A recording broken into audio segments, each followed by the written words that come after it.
You've conquered every other world. What made you want to tackle this one? Exploration, space, and also the creative excitement that National Geographic gave us. The energy, the idea of doing this in this experimental way, part documentary, part scripted.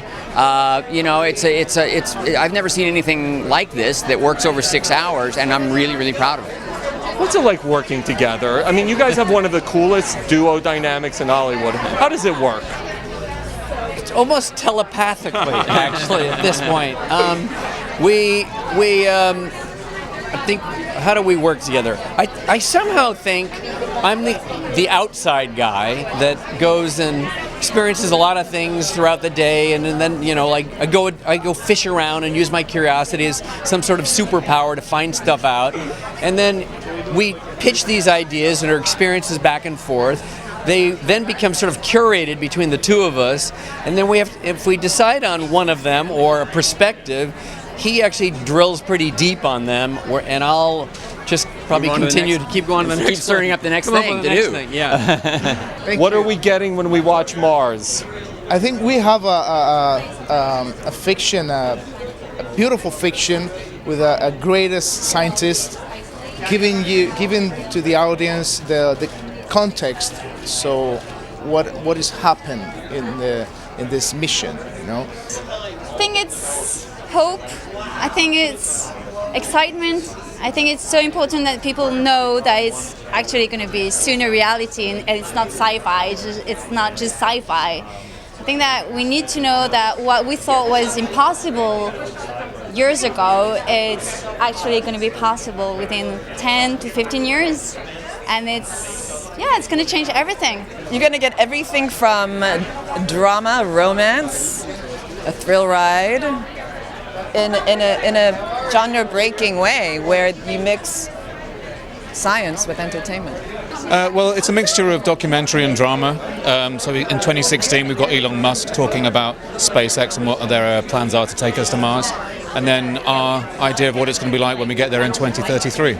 Well, I'm the commander of the ship, which is called the Daedalus, and we're heading up to Mars to colonize it. How cool is this? I mean, this is such a relevant topic. I mean, we're going to be on Mars sooner than later, right? You know, it's funny, when we started this thing, I hadn't heard really much of the rumblings. I knew that Elon Musk had spoken of wanting to go to Mars, but I just hadn't really heard much about it. And then since we've done it now, Barack Obama mentioned a few weeks ago that he was edging towards going to Mars. Elon stepped it up. I mean, the talk suddenly is kind of coming from all directions. You've had so many great roles. I was just telling you, I was watching Unfaithful this weekend. What draws you to a project like this? In this case, it's a very interesting part, because first, I've never played something like that, and I love to change. I love to play different kind of characters. And also, I mean, this is a guy who refuses to understand what the meaning of impossible. If it's impossible, he said, okay, great, let's do it. I love that. I love that too. I love to play characters like that. I love how they've done this show with the documentary style and the drama. How cool is it making it? I think it's the coolest thing. I feel like a pioneer, like a hero. It's all fiction, of course, but there will be people that are going to make that first step in about 15 years' time.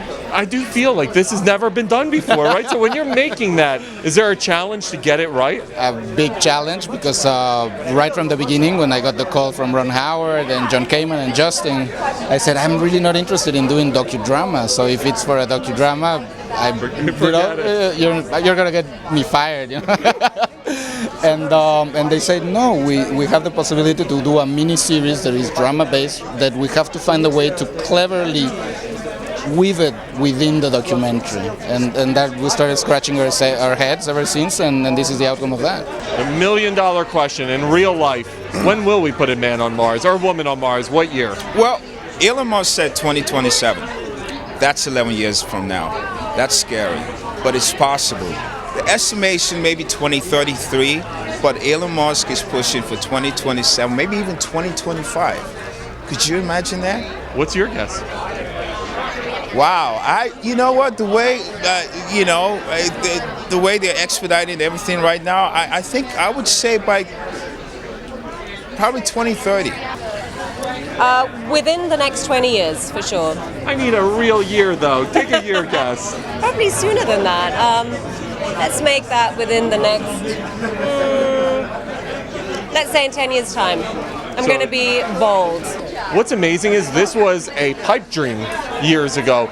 We're pretty close to this right now, right? I think that was the thing that we were the most surprised about when we started this project, coming back a year and a half ago, is how far the actual technology and the engineering is happening today to actually get us on a mission to Mars. It's not a pipe dream. It actually is happening, and it's real, and we will go to Mars conservatively in the next 20 to 25 years.